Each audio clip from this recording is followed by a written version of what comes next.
Está prendido ya, ¿verdad? Sí. Se recordarán que en la plática anterior, la última que compartimos, hablaba acerca de que jueces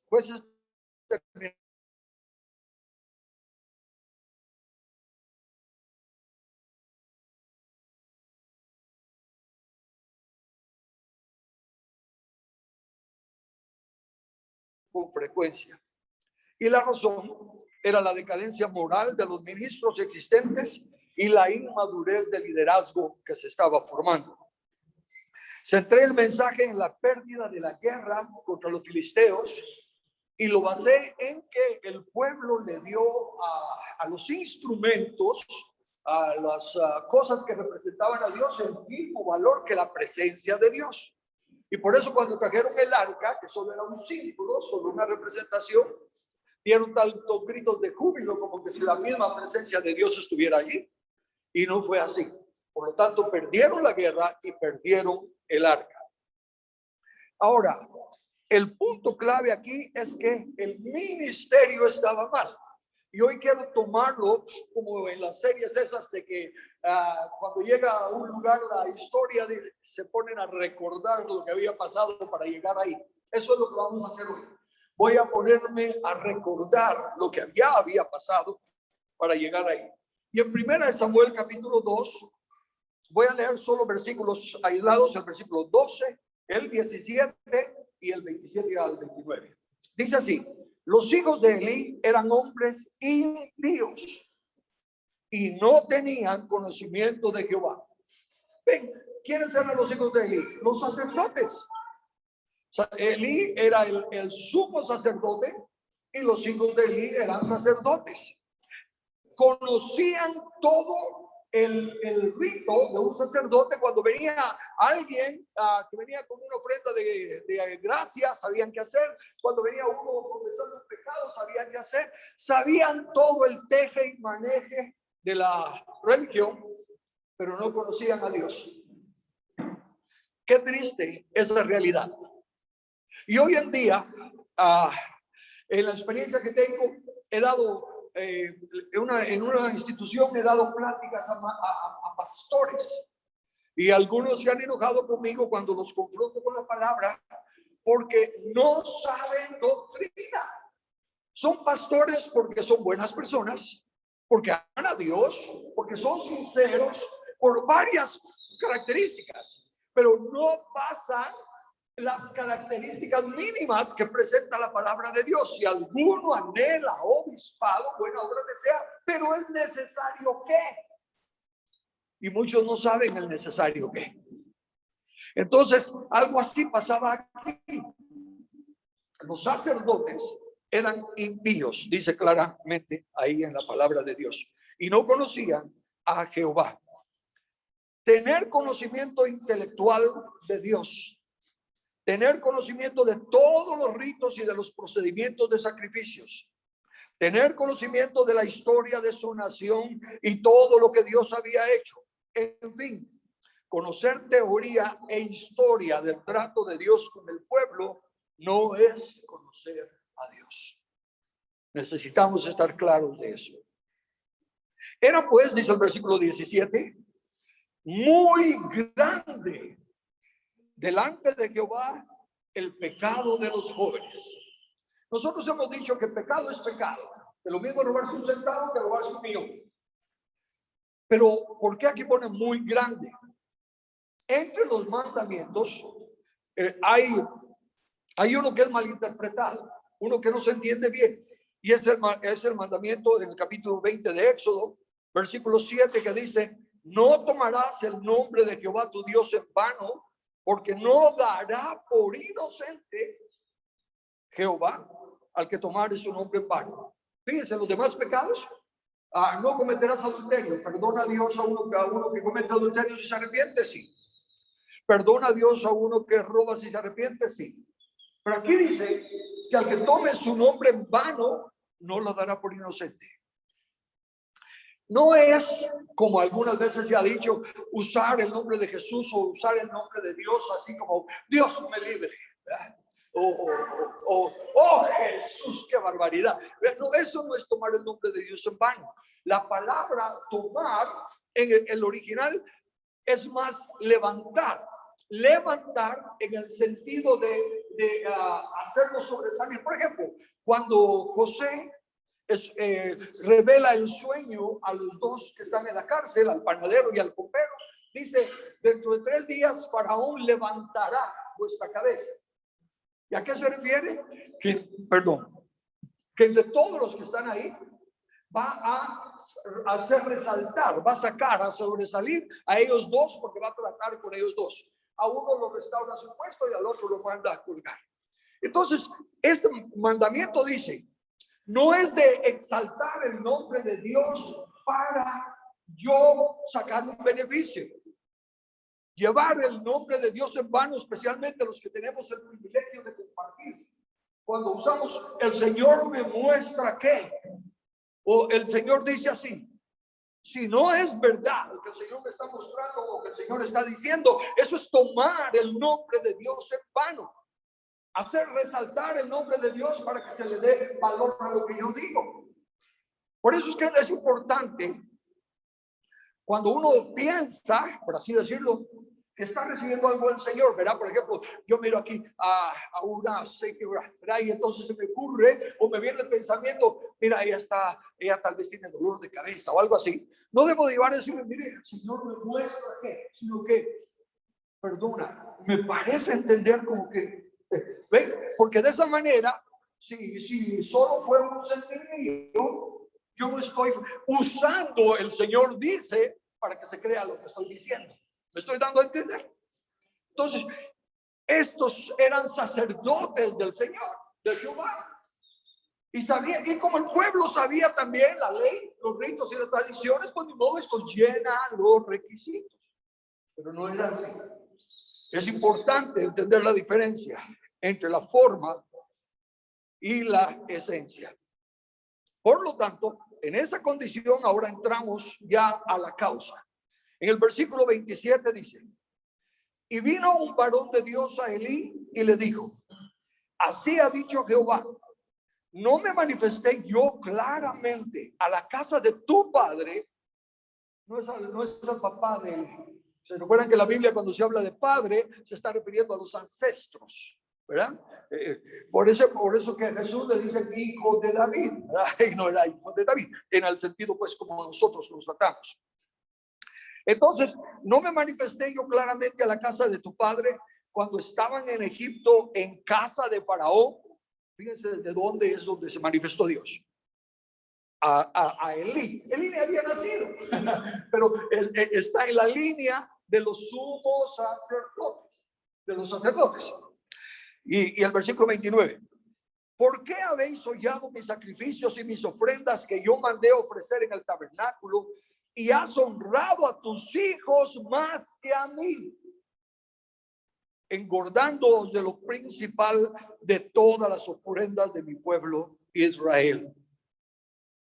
En la plática anterior llamé la atención a que Ana lleva a su hijo, a Samuel, para que sirva en el templo, y que él está quedándose donde está el arca del pacto. Y que Elí no le ha enseñado la palabra de Jehová. Y él no ha oído, no conoce a Jehová todavía cuando Dios le habla. Por eso es que 3 veces va a ver qué es lo que le está diciendo Elí. Otra vez para insistir que se preocupan en enseñar las actividades. Pues, déjenme ponerlo más práctico. Se llegó, espero que ya se haya salido de eso, pero se llegó en un tiempo a pensar que servir a Dios era servir en la iglesia, en las actividades de la iglesia. Y hubo en un tiempo muchos profesionales que se entregaban a Cristo, pero lamentablemente a la iglesia a la que asistían el pastor le decía: ya deje esas cosas del mundo y dedíquese a Dios. Y muchos dejaron sus profesiones. Muchos dejaron de estudiar carreras de política, carreras de justicia, de derecho, de leyes. Y entonces nos encontramos que ahora las leyes las manejan un montón de inconversos y las tuercen a su sabor y antojo, porque se le enseñaba a los que se convertían, que tenían esa inclinación, que tenían esa habilidad, a que deje eso mundano y sírvale a Dios. ¿Y qué significaba servir a Dios? Haga algo en la iglesia. o predique o sirva. Y eso es lo que enseñaba Elí, a que sirviera de Dios, pero no enseñaba la palabra de Dios. Y así fue como llegó el pueblo a eso. Hoy en día también llega un momento en que las denominaciones se preocupan más por enseñar sus creencias, sus doctrinas, más que la palabra de Dios. Y la buena intención de tener una escuela para enseñar puede distorsionarse cuando se le da más valor a las enseñanzas de las posturas doctrinales de la denominación que a la palabra misma. Por eso nosotros hemos dicho, y cuando nos relacionamos con el apóstol Escico Tolini, lo pusimos en práctica, porque ya lo creíamos, que solo hay cosas fundamentales que toda persona tiene que creer para conocer a Cristo y ser salvo. Que ya no podemos decir como tiempo atrás, porque antes, espero que sea muchos años atrás, acá en Guatemala, la cosa era que si usted no era evangélico, era católico, y si era católico, estaba perdido.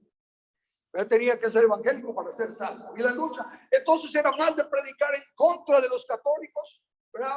O en contra de esto y de lo otro, en lugar de enseñar la palabra de Dios. Hasta que llegamos al entendimiento, fuimos creciendo de que el único que conoce el corazón de las personas es Dios.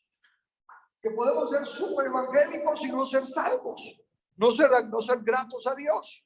O que pueden ser un católico y ser una de las personas más usadas por Dios y que Dios lo ama. Y eso en nuestros días se está llevando a que se quiere exaltar tanto la palabra de Dios. Se le quiere dar tal valor a la palabra de Dios, lo cual nunca llegaremos a darle el valor que se merece, por muy grande que se lo demos. Pero el problema está cuando ya los hombres empiezan a darle valor a Dios, a la palabra de Dios. Entonces, la opinión de los hombres es más valiosa que la palabra de Dios. Y estamos cayendo en aquello de que si no se tiene el conocimiento, no se puede interpretar la Biblia. Eso me descalificaría a mí inmediatamente, porque yo soy como dice en inglés, le llamo un dropout, uno que ni siquiera terminó la secundaria, uno que no ha estado nunca en un instituto bíblico, nunca en un colegio, nunca en una universidad. Entonces yo estoy fuera del cuadro de los que pueden hablar o enseñar la Biblia. No lo hacen con ninguna mala intención, pero cuando se le da un valor humano a la palabra de Dios, se rebaja, porque nadie conoce los pensamientos de Dios, solo Dios. Entonces podemos estudiar mucho, pero nunca para ponerle condiciones a la Biblia. La Biblia le pone condiciones a nuestros estudios. Primera de Corintios 1, versículos 25 al 29, dice así: porque lo insensato de Dios es más sabio que los hombres. Lo insensato de Dios es mucho más grande que los genios de nuestros días. Y lo débil de Dios es más fuerte que los hombres. Pues mirad, hermanos, vuestra vocación, que no sois muchos sabios según la carne, ni muchos poderosos, ni muchos nobles, sino que lo necio del mundo escogió Dios para avergonzar a los sabios. Y lo débil del mundo escogió Dios para avergonzar a los fuertes.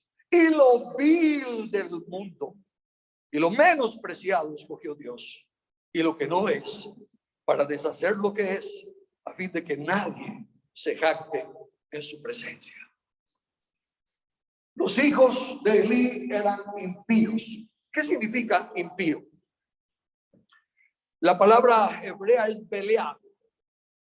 Significa sin provecho, inutilidad, por extensión, destrucción, maldad. Sin provecho. No sirve para nada. Es lindo, es grande, es fuerte, es rápido. Póngale todas las características que quieran. ¿Para qué sirve? Para nada. Solo es lindo. Sin provecho. Inutilidad. Tremenda cosa. ¿Para qué se usa? No tiene uso. No es útil.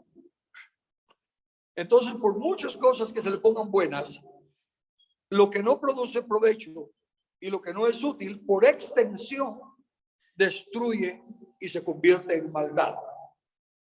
Esas son las palabras que Jesús usó. Perdón, déjenme corregir. Eso es lo que Jesús nos enseñó, estos conceptos, cuando dijo: el que conmigo no recoge. No, pero si ni siquiera está cerca del maíz o de las cosas, ¿cómo las va a desparramar? Pero Jesús dice: si no es útil, el que conmigo no recoge, desparrama. El que no es conmigo, contra mí es. No, Señor, yo no estoy en contra tuya, estás conmigo. No tengo tiempo porque. Entonces el que no es conmigo, contra mí es. Eso es lo que está diciendo esta porción de impío. Y es importante que la vayamos entendiendo, porque lo que no produce provecho, lo que no es útil, en última instancia destruye y causa maldad. ¿Cómo va a ser eso? Se recuerdan que la Biblia dice que hay algunas personas a las que Jesús les dirá, cuando ellas le digan: Señor, Señor, en tu nombre hicimos cosas que producen provecho. Sanamos enfermos, echamos fuera demonios, profetizamos, hicimos milagros. En tu nombre hicimos cosas que son útiles, como estas: sanar enfermos, echar fuera demonios. Y el Señor les dirá: nunca los conocí. Pero sanar enfermos es bueno. El mismo Señor nos ordena que oremos por los enfermos. Echar fuera demonios es bueno. El mismo Señor dice que esas señales seguirán a los que creemos. Y profetizar, además de decir una palabra acerca del futuro, es proclamar la palabra de Dios también. Eso también es bueno, es útil y es de provecho. Como una cosa útil en sí y una cosa de provecho en sí puede llegar a convertirse en maldad. Jesús está diciendo: el que no es conmigo, contra mí es. Y estos que hicieron esas cosas son hacedores de maldad. ¿Por qué? La palabra maldad significa ilegalidad, es decir, violación de la ley, transgresión de la ley, injusticia. Ese es el diccionario Strong, diccionario de la Biblia, que acabo de citar. Dice que es transgresión de la ley. Obviamente, si es un diccionario bíblico, está hablando de la ley de Dios. Pero el diccionario Webster de 1828 lo aclara más al decir: apartarse de las reglas de la ley divina. Hay reglas de la ley divina y de las cuales no hay que apartarse. Entonces, el significado es que la inutilidad y la falta de provecho es con relación a las reglas de la ley divina. Cuando se hacen esas cosas útiles, cuando se hacen esas cosas buenas, provechosas, pero no de acuerdo a la ley divina, eventualmente se llega a convertir en maldad. ¿Por qué? Porque entonces la gente que anda buscando dónde sanan, dónde echan fuera demonios, ¿verdad? ¿Dónde están haciendo obras de caridad y ayudando a la gente y sanando a los enfermos? Y el énfasis ya se pone una vez más en el resultado. Como yo he dicho, claramente dice: el reino de Dios es justicia, paz y gozo. Y la gente, al hacerlo ilegal, al hacerlo maldad, anda buscando la paz y el gozo. Y se les olvida que estos son fruto de la justicia. Y que Jesús dice: buscad primero el reino de Dios y su justicia. Y eso nos está afectando en el mundo entero. Miren esta mentira, este ataque satánico, en el sentido de que él es el que manipula la mente de todos esos rebeldes, que se llama pandemia. Se está muriendo mucha gente por eso. realmente no mucha, pero muchos de los que se están muriendo, no se están muriendo por la enfermedad, se están muriendo por el miedo que le han tomado. El miedo baja las defensas y se creen las mentiras que están para decir y decir.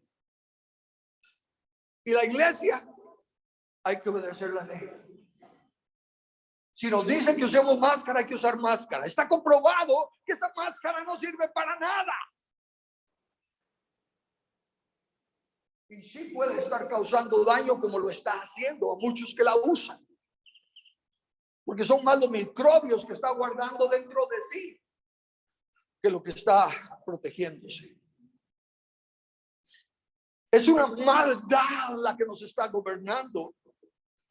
Porque muchos de los siervos de Dios conocen el teje y maneje del evangelio, pero no conocen la palabra de Dios. No obedecen a Dios antes que a los hombres. Entonces, al apartarse de las reglas de la ley divina, se empieza a dar más valor a las cosas, a las actividades de la iglesia, aún a que todo salga bien y todo. Yo tengo el privilegio, la dicha de compartir los martes en Facebook. Y mucha gente linda me dice: Carlos, mira, debieras de profesionalizar esto, o debieras de cuidar esto, o el trasfondo de que tenés a veces, y pues tratando de hacer bien, tratando de que sea excelente, y las cosas para Dios hay que tratar de hacerlas con excelencia. Pero no tengo la capacidad, el conocimiento para hacerlo así. Y me dice, para mí es más importante el mensaje que estoy transmitiendo. Que si estoy bien cortado el pelo, que si estoy bien pintado, en fin. Yo sé que habrían cosas que estarían robando la atención. Lo acepto. Últimamente, yo como no sé nada de técnico ni nada de eso, resulto hablando más rápido que el video, ¿verdad? Entonces termino de decir amén y al rato en la pantalla sale. Pero yo creo que el Espíritu Santo usa la palabra y no va a regresar vacía y va a cumplir su propósito. Entonces necesitamos volver a las reglas de que lo vil, lo menospreciado, lo que no sirve, Dios lo puede usar con mayor. Dice, diga el débil, fuerte soy. Y le dice a Pablo, cuando en mi poder se manifiesta en tu debilidad. Y esa es regla de la palabra de Dios. Cuando estaba en angustia, tú me hiciste ensanchar. Entonces, esos son los conceptos que no estaban en ese tiempo. Y por eso es que cada quien hacía lo que bien le parecía. Y Dios empezó a preparar a Samuel. De ahí que la falta de provecho con relación a la ley de Dios eventualmente se convierte en maldad. Dios busca fruto. Dios busca provecho. En las parábolas de los talentos y las minas, no se castiga a nadie porque usó los talentos y las minas y no ganó nada. Solo se reprende y se castiga al que no hizo nada. Al que quiso, no robó, lo guardó. Y le dijo, Señor, aquí está lo que me dice, lo tuve guardado. Pero no le produjo fruto, provecho. Y hasta lo reprende, le dice, bueno, si creías que yo era ese hombre perverso y malo que tú dices que soy, hubieras puesto mi dinero al menos en el banco para que le ganara al menos intereses. Dios busca fruto. Dios quiere sacar provecho de nosotros. Para eso nos formó y nos hizo, para su honra y para su gloria. Y es lo que está buscando en nosotros. Ahora, llegamos a la segunda parte, que es la que yo quería más que todo aclarar. Dice así en la primera de Samuel 2, capítulo 30. Gracias. Capítulo 2, versículo 30. No tiene 30 capítulos. Ok. Por tanto, Jehová, el Dios de Israel, dice, escuchen bien, Jehová, el Dios de Israel, es el que va a hablar. Dice, yo había dicho, tiempo pasado, yo había dicho que tu casa y la casa de tu padre andarían delante de mí perpetuamente, perpetuidad, para siempre. Mas ahora ha dicho Jehová, nunca yo tal haga, porque yo honraré a los que me honran y los que me desprecian serán tenidos en poco. Ustedes me han oído hablar, la mayoría de ustedes, constantemente acerca de la inmutabilidad de Dios. Dios no cambia. Y dice en otra porción, que no apunté el versículo, pero dice en otra porción que el hombre justo, y Dios es mucho más justo que cualquier hombre justo, que el hombre justo, aun cuando jura en daño suyo, no por eso cambia. ¿Cuánto más Dios? Dios es inmutable. Aun cuando jurara, por así decirlo, en daño suyo, no cambiaría. Pero aquí dice, yo había dicho, mas ahora ha dicho Jehová, nunca tal haga. Eso suena a que cambió. En español, leyéndolo solo así, suena, a que cambió. ¿O no le parece a nadie que suena a que cambió? Pero Dios es inmutable. Y ahí es cuando empiezan las reglas de la palabra de Dios. Y cuando aquí me está diciendo algo que aparentemente es contradictorio a lo que yo sé de Dios, a lo que la Biblia me enseña de Dios, que Él no cambia. Entonces yo ya aprendí que cuando hay una aparente contradicción, el que no entiende soy yo. O no he estudiado bien, o estoy entendiendo mal. Como he dicho también que tomando textos fuera de contexto se puede probar lo que uno quiera. Y aquí puedo probar entonces con esto que Dios sí cambia. Y a nadie me lo puede contradecir porque ahí está bien clarito en la Biblia. Yo había dicho, pero ahora ya no lo digo. Cambió. Romanos, y llegamos al capítulo de Romanos 11. Romanos 11, 29. Porque irrevocables son los dones y el llamamiento de Dios. A ver, si entiendo en español, eso quiere decir que cuando Dios da un don o cuando Dios hace un llamado, no cambia. Irrevocables. Y el capítulo 11 de Romanos precisamente está tratando del llamamiento de Israel. Fíjese, otro texto clarísimo que dice que Dios no ha cambiado su llamado. Y al seguir leyendo dice, no se ha olvidado Dios de Israel, sino que está dando tiempo a que de todos los gentiles y después todo Israel será salvo, porque irrevocables son los llamados de Dios. Pero yo leo la Biblia y a lo largo del llamado Antiguo Testamento encuentro, no obedecieron mi voz, no guardaron mi pacto. 40 años estuve disgustados con ellos. Eres una ramera, al menos las rameras cobran, tú ni cobras, tú pagas. Sí, eso está en la Biblia. Espero que lo hayan leído. No me lo estoy inventando. Entonces sigo leyendo eso yo y digo, a la gran.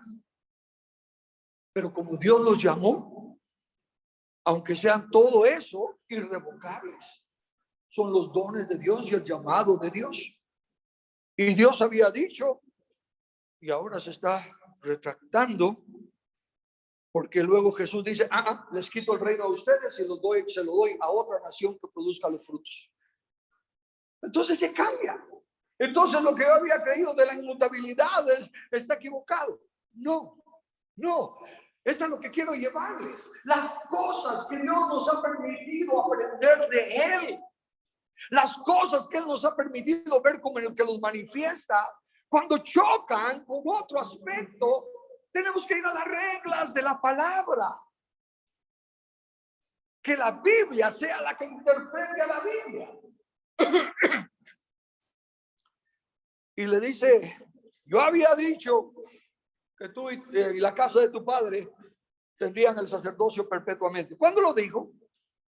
Bueno, en Éxodo 29:9, recuérdense que el padre de Elí, como les dije, se refiere a Aarón. Aarón fue el que comenzó el sacerdocio. Entonces él es el padre y de su linaje todos son los sumos sacerdotes y los sacerdotes. En Éxodo 29:9 dice, le ceñirás el cinto a Aarón y a sus hijos y les atarás las tiaras y tendrán el sacerdocio por derecho perpetuo. Derecho y perpetuo.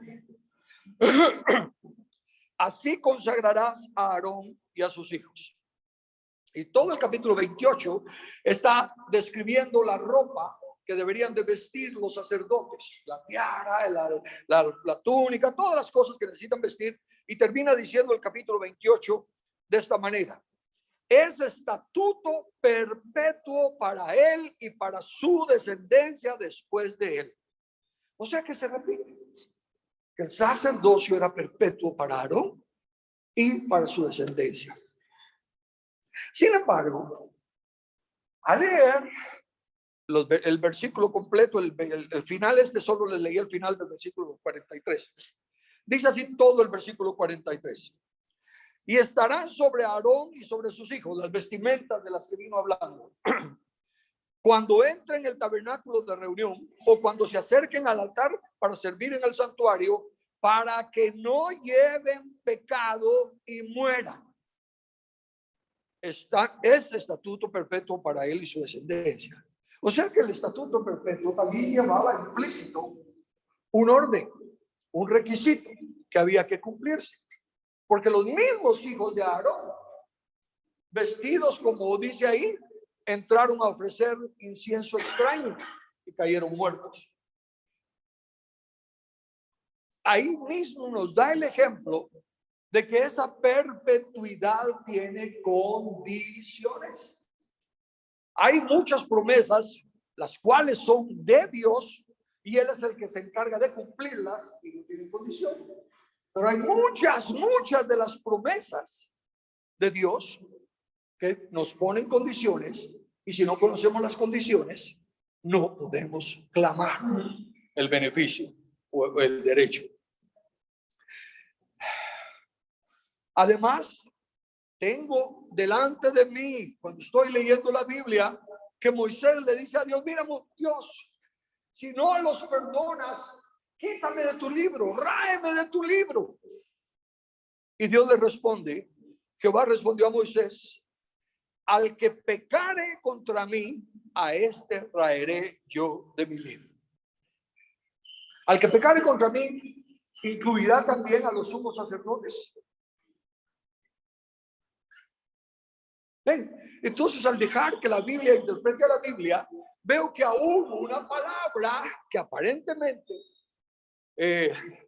garantiza la eternidad del pacto o del llamado, no puede quitar esta otra cosa que tiene de la santidad y la justicia de Dios. Porque si alguien peca y Dios se hace de la vista gorda, no es justo. Y de hecho, me han oído muchos de ustedes enseñar que en lo único que en lo que Dios no hace acepción de personas es en el juicio. Pero sí hace acepción de personas en su misericordia.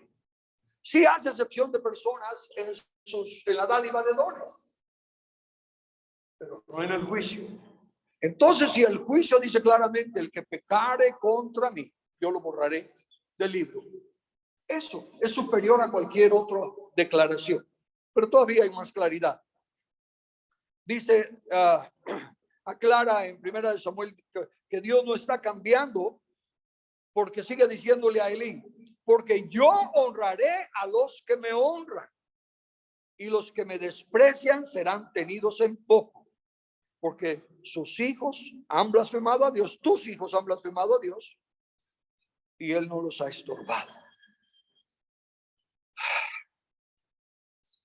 Dios es santo, Dios es justo, Nada que viole su justicia o su santidad puede tener parte con él.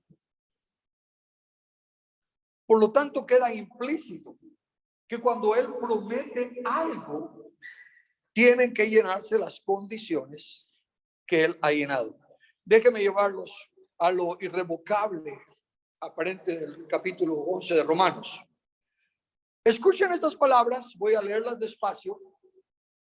Quítense los conceptos místicos, religiosos, oigan en español, juzguen la palabra. Voy a leer en Éxodo 19, versículos 5 y 6.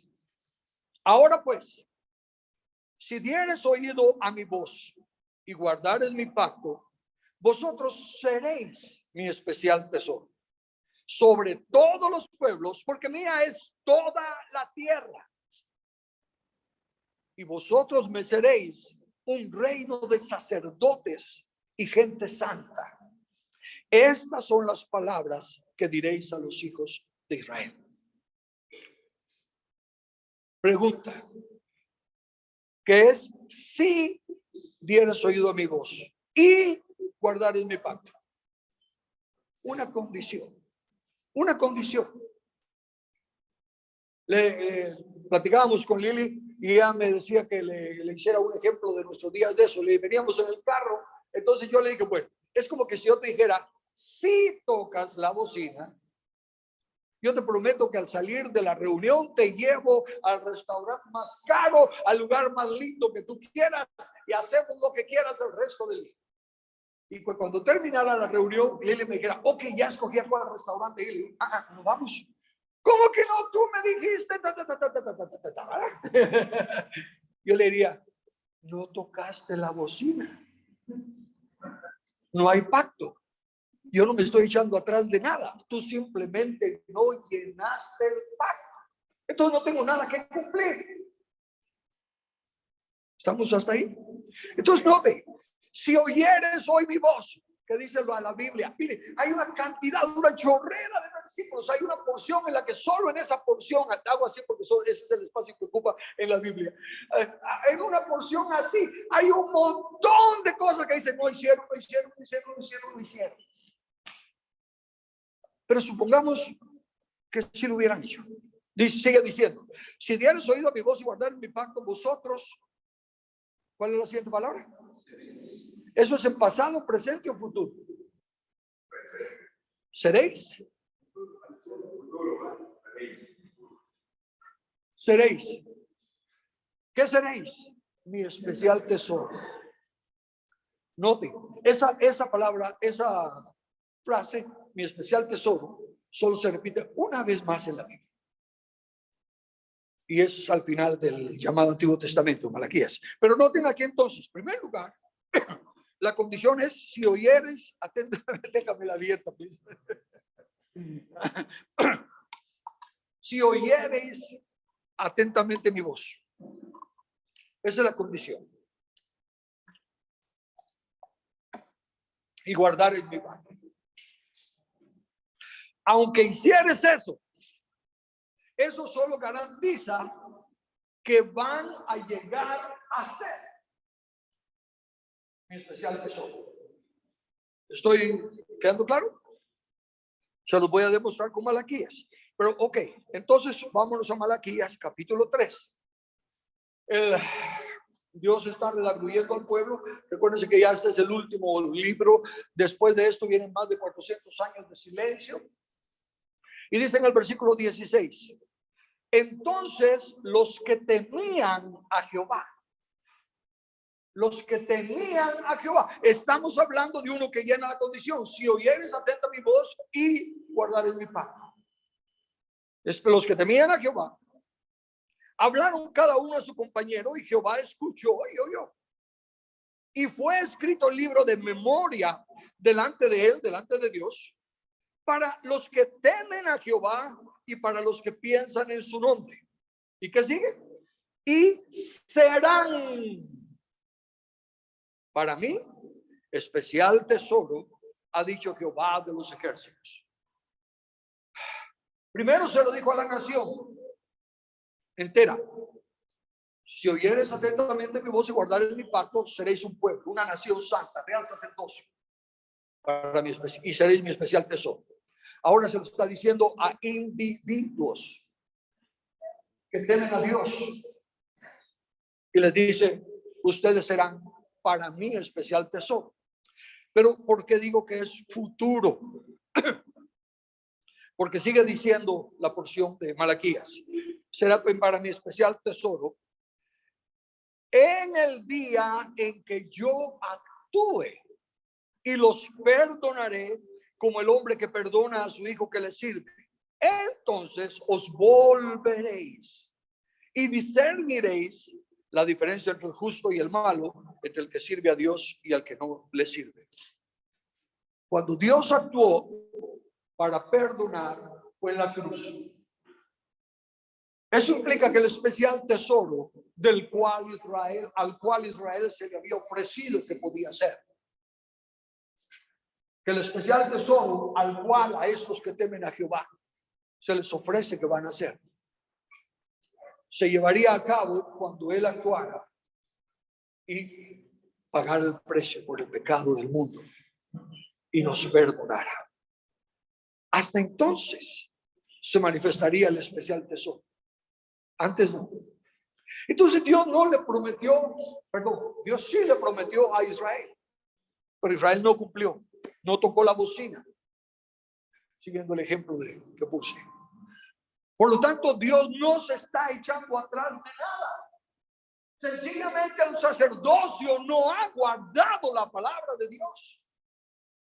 Los sacerdotes han seguido la rutina, la forma, todo, pero no han guardado la palabra de Dios, no han tocado la bocina, no han dicho su parte. Dios no está comprometido con ellos, porque Él es inmutable. Él no cambia.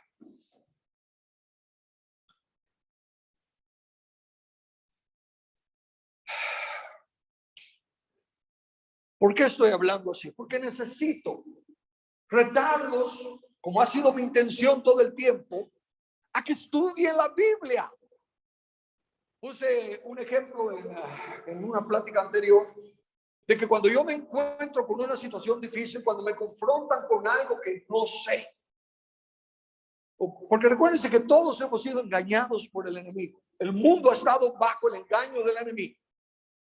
Y mientras no lidiamos con cosas, algunas están ahí todavía.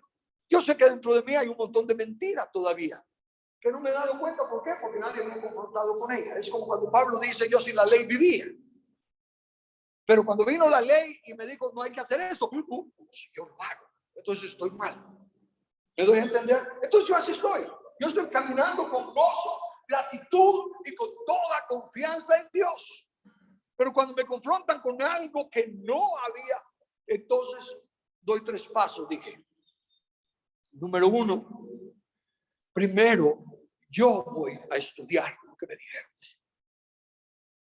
Uso las herramientas bíblicas, agarro los diccionarios, agarro la concordancia, voy a ver el significado de las palabras y llego a mi propia convicción.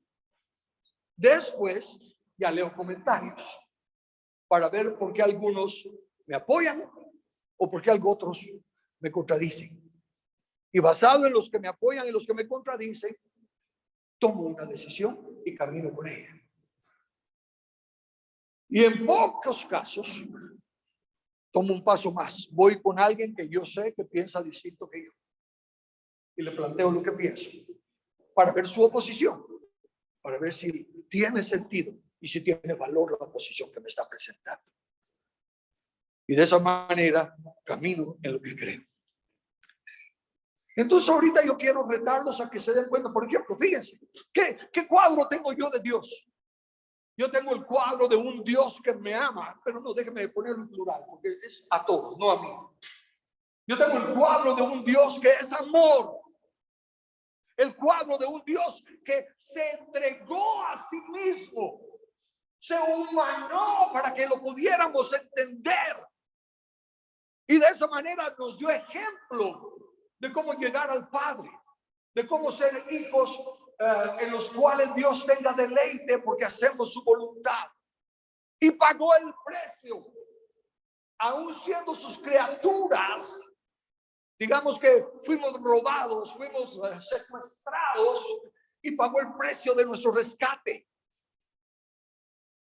Ese es el Dios que yo tengo. Es el Dios al que amo y le temo. Como he dicho, le temo a su justicia. Porque aunque Él ha dicho, si no guardamos su palabra, entonces no lo hará. Porque no llenamos la condición de la obediencia a su ley, a la ley de Dios. Y el tema con esto de la predestinación, que ahorita nos ha visitado otra vez. Fíjense, al leer la suma de tu palabra es verdad. En Apocalipsis 21, versículos 9 y 10 dice: vino entonces a mí uno de los 7 ángeles que tenía las 7 copas llenas de las 7 plagas postreras, y habló conmigo diciendo: ven acá, yo te mostraré la desposada. ¿Se recuerdan qué es desposada? Desposada en la Biblia es mucho más que compromiso, porque es que ya esta persona se considera esposa y este se considera esposo. Ya ante la ley bíblica, una desposada, aunque viva todavía en la casa de sus padres, si llegara a ser infiel al marido, la tomarían como adúltera. Todavía no se han ni siquiera dado un beso, todavía no han salido solos ni nada, pero si ya está desposada, ya la juzgan como casada. Lo mismo con el marido. A tal grado que aquí lo que está hablando es de la desposada de ¿quién? La desposada, la esposa del Cordero. ¿Quién es esa? La iglesia. Por eso es que se nos dice en Santiago: oh almas adúlteras, porque ya estamos desposados con el Cordero. Entonces dice: te mostraré a la desposada, la esposa del Cordero. Y me llevó en el espíritu a un monte grande y alto, y me mostró la gran ciudad santa de Jerusalén, que descendía del cielo de Dios. Aunque diga la gran ciudad santa de Jerusalén, si es la desposada de Cristo, es la iglesia. Eso sí está fácil de entender. El punto al que quiero llegar aquí es que lo que está descendiendo, la santa ciudad, la iglesia, la esposa del Cordero, es lo más santo que hay. En el versículo 27,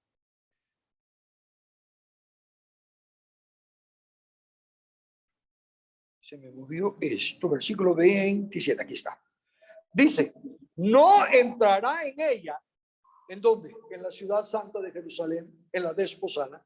No entrará en ella ninguna cosa inmunda o que hace abominación y mentira, sino solamente los que están inscritos en el libro de la vida del Cordero. No me cuesta entender eso. A la iglesia redimida, a la nueva Jerusalén, a los santos, solo pueden entrar los que han sido redimidos por el Cordero. Solo ellos tienen parte en esto. Ok, estoy clarísimo en eso.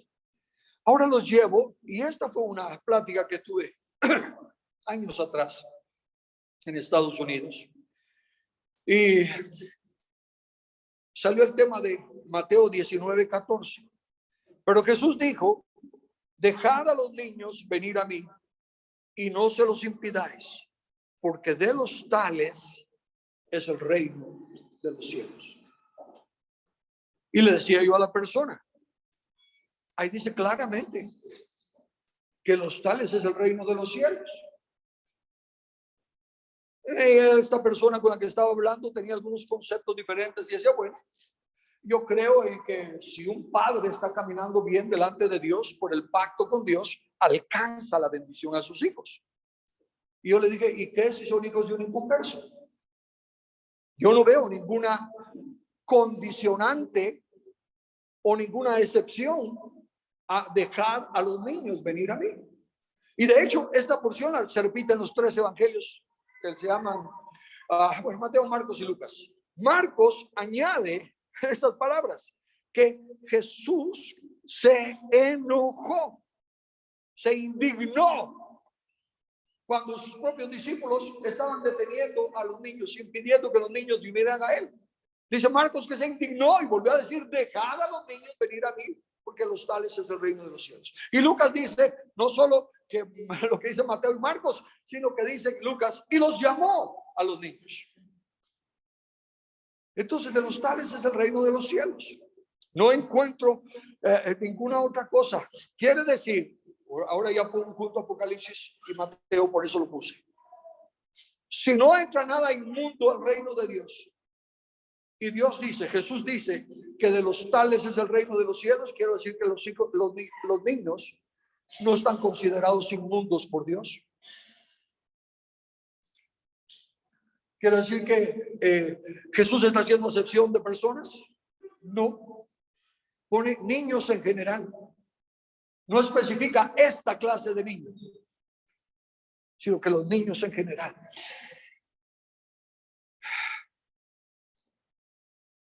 Dice, de ahí que de los tales, de ellos, es el reino de los cielos, quiere decir que entran en la novia del Cordero. Y esa ha sido mi creencia, eso es lo que le he enseñado cuando un padre pierde a un hijo pequeño. Yo le digo, entiendo tu dolor, entiendo. Si solo cuando nos despedimos de Ondina la primera vez que se fue a Estados Unidos, lloramos a pesar de que nosotros éramos los que le estábamos enviando y sabíamos que iba a una mejor condición, pero la separación causa dolor. Entonces, aunque sabemos que de los tales es el reino de los cielos, causa dolor. Pero yo le digo, solo recuérdate eso. Jesús dijo, de los tales es el reino de los cielos. Puedo decirte con toda seguridad, no solo para tranquilizar tu corazón, sino porque lo creo con todo mi corazón. Él está con Jesús. Él o ella está con Jesús. De los tales es el reino de los cielos. Entonces eso trae un problema. Porque si no entra nada inmundo al reino de los cielos, asumo que tampoco entra nada muerto. Y si de los tales es el reino de los cielos, tienen que estar vivos. No pueden estar muertos. Y eso me trae conflicto. No, a mí no. Trae conflicto con la doctrina de los que creen que nacemos muertos. Yo no concibo a un Dios que me haga nacer muerto y que diga que de los tales es el reino de los cielos. Y hay textos, porque una vez más, en boca de 2 o 3 testigos tiene que constar toda verdad. Cuando el pueblo está entrando a la tierra prometida y les dice, hay gigantes y la tierra traga a los moradores, y todos reclaman y maldicen y quieren hasta apedrear a Moisés y a Caleb y Josué. Entonces viene Dios y les dice, ok, llévalos al monte y diles que ninguno de ellos, y ellos dicen, nos has traído, nuestros hijos van a ser vendidos de esclavos y todo, y Dios les dice, diles que ninguno de ellos va a entrar, ninguno de ellos va a entrar. Los saqué para llevarlos a la tierra prometida, los traje a la tierra prometida, pero ellos no están guardando la palabra, ninguno de ellos va a entrar. Y sus niños y sus hijos, de los cuales ellos dijeron que serían esclavos, ellos entrarán.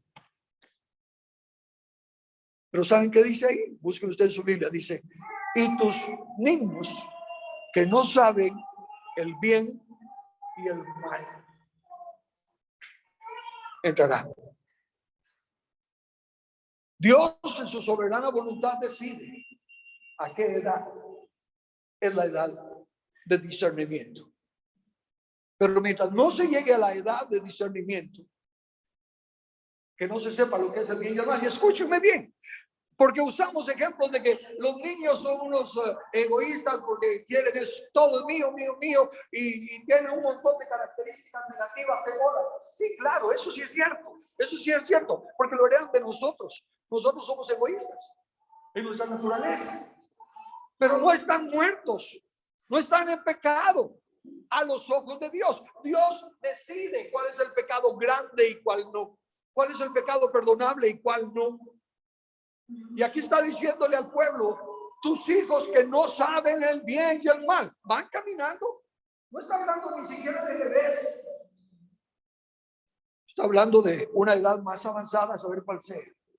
Y en Nínive, Dios viene y hace crecer una hoja para que le dé sombra a Jonás. Y luego manda un gusanito ahí para que se la coma y la seque. Y Jonás se enoja y le dice a ellos, oye, Jonás, tú estás enojado por esa planta que no te costó nada. Y que un ratito salió y después ya no está. Y estás enojado por eso, ¿verdad? Y dice, y no tienes misericordia como yo de Nínive, donde hay más de, no me recuerdo la cantidad ahorita, pero es más de 120,000 que no saben distinguir entre su mano derecha y su mano izquierda, y que yo tenga misericordia de ellos. Ese es el Dios que yo conozco. Ese es el Dios que yo veo en la Biblia.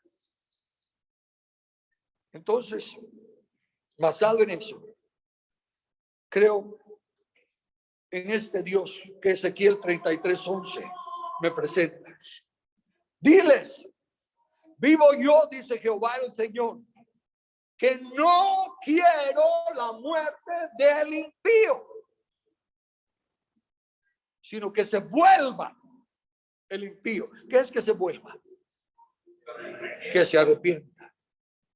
Dios quiere que se arrepienta el impío, sino que se vuelva el impío de su camino y que viva.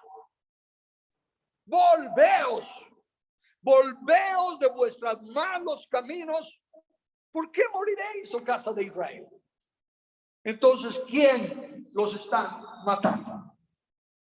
Cuando Él les está extendiendo la invitación.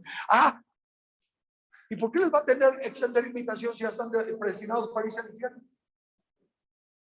No, ese no es el Dios que yo conozco. Yo no creo que haya un Dios que sea en ese aspecto, que le esté levantando la esperanza a alguien que no pueda tenerse. Eso pondría a Dios, para mí, humanote, carnalote, limitado como soy, pero eso pondría a mí a un Dios que está jugando conmigo. Si me dice, ven, haz esto, y sabe que no puedo hacer. Y por eso es que me enfermo. Sí, me enfermé. Porque a mí no me afecta que nadie crea lo mismo que yo. Todos tenemos esa libertad que Dios nos ha dado. Cada quien puede pensar lo que le dé la gana. Y yo no voy a pelearme con alguien porque no cree igual que yo.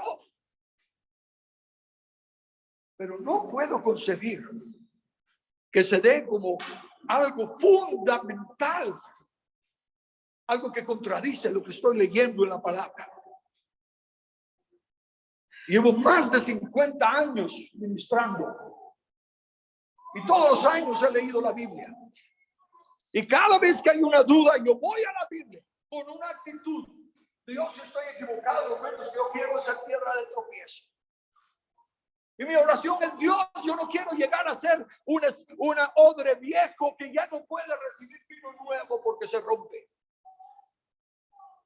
Y mientras la Biblia me siga diciendo esta claridad, esa es la que predicaré y esa es la que viviré.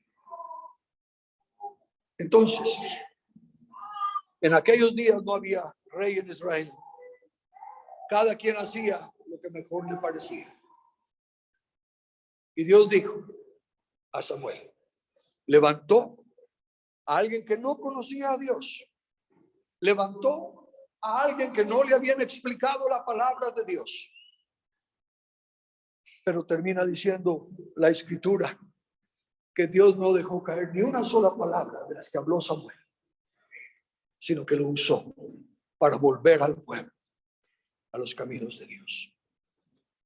Amados hermanos, enfoquémonos en cómo agradar a Dios, en cómo exaltar su presencia, que sea Él el que reciba la honra y la gloria. A mí no me importa quién tenga el primer lugar y quién pueda hacer algo mejor que yo lo apoyo. El título no nos compete a nosotros. Tenemos títulos porque nos los han dado. Bueno, a mí me han dado un montón de títulos. En el sentido pues de años atrás, cuando estaba en el Ministerio del Verbo, el encargado de educación fue enviado a unas conferencias, unos seminarios, porque él iba a ser el director de la escuela y todo lo demás. Y estaban hablando del término reconstruccionistas. Y ellos fueron allá a pedir consejo. Y cuando regresó, fíjate que estábamos pidiendo consejo y todo sobre el tema y todo. Y nos dijeron, ¿y ustedes de dónde vienen? De Verbo, Guatemala y todo eso. Entonces, ¿por qué no le preguntan? Tienen a uno de los mejores reconstruccionistas ahí con ustedes. Yo ni sabía que era reconstruccionista. Luego, como ya les he contado, lo hago a manera de chiste, pero lo que les estoy tratando de decir, me considero que califico en esa definición de Corintios. Soy un burro bien hecho, que por la misericordia de Dios habla. Y por eso tengo celo de esa palabra y de esa verdad. Entonces, vivo yo, dice Jehová, no quiero la muerte del impío. Y creo con todo mi corazón la condición que he venido enseñando. Algunos les molesta que yo hable de política. Óigame, es reino de Dios. Somos llamados a gobernar y sojuzgar la tierra, a ser discípulos a las naciones, enseñándoles la ley de Dios. Porque bienaventurada la nación cuyo Dios es Jehová. Y en eso es en lo que me enfoco. Es que Carlos está metido en política. Si fuera mi gusto, yo no quiero estar. Me pierdo tiempo, me canso, ya estoy viejo y ya no puedo andar con toda la energía que andaba antes. De mí yo ya no quiero. Pero mientras no haya los que entiendan estos conceptos, seguiré diciendo, Señor, para lo que sirva, úsame a mí. Pero el gozo mío es este: leer la palabra de Dios, servirle al que me rescató y me llamó para eso, y proclamar su verdad. Y les exhorto a que ustedes lleguen a sus propias convicciones, leyendo el todo de la Biblia. La Biblia sí interpreta la Biblia. Eso lo vengo diciendo desde antes de saber que había reglas de interpretación. Porque la Biblia enseña la Biblia. Y cada uno de ustedes, Juan dice, el Espíritu Santo nos guía a toda verdad. Anhelo de corazón entonces que recapaciten, que no vacilen en su fe. Y la forma de no vacilar en la fe es guardando la conciencia. Mantengan limpia su conciencia delante de Dios. Porque dice Pablo, algunos descuidando la buena conciencia naufragaron en cuanto a la fe. Ahora ya tengo otro título más para mi lista de títulos. Últimamente me han nombrado que ya califico para hereje. Así que ustedes consideren bien mis palabras, mediten delante del Señor, y si comparten mi herejía, gloria a Dios. El Señor les bendiga.